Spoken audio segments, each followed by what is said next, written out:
Hello, creative minds.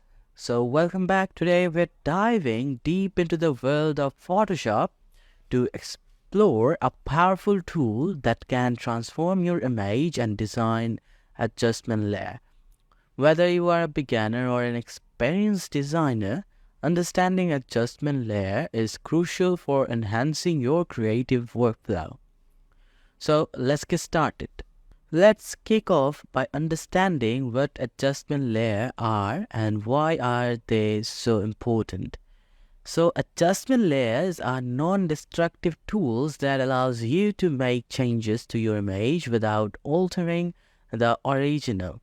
This means you can experiment freely and make adjustment at any point of your creative process.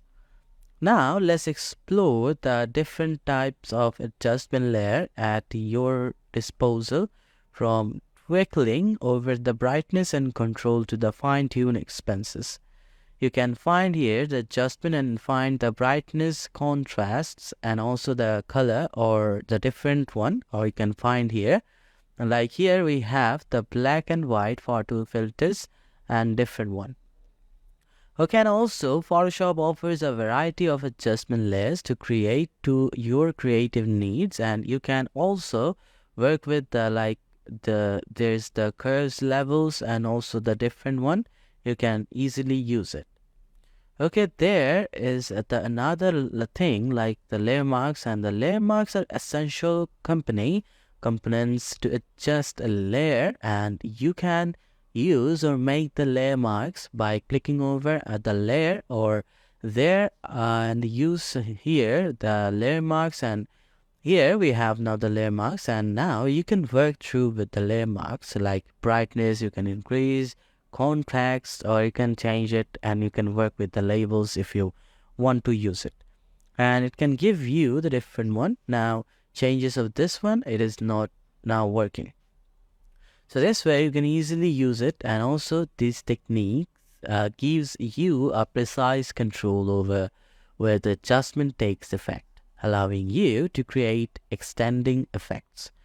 Okay, and also you can use like the blending modes by clicking over here.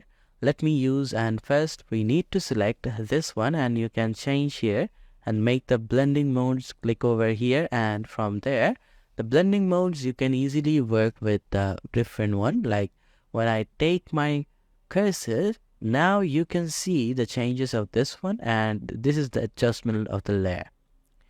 Okay, and also they can dramatically affect the way your adjustment layers interact with the length. This is where the magic happens. So you can select this one, and by the hit on the OK, and it can apply to your image or in your layer. So now that you have mastered the basics, and we can work with these adjustment and also the layer and also the layer marks. So, and there you have it, folks. Comprehensive guide to mastering adjustment layers in Photoshop. Remember, the key to becoming proficient to practice, so don't be afraid to experiment and unleash your creativity. So thank you for watching, and I'll see you in the next tutorial.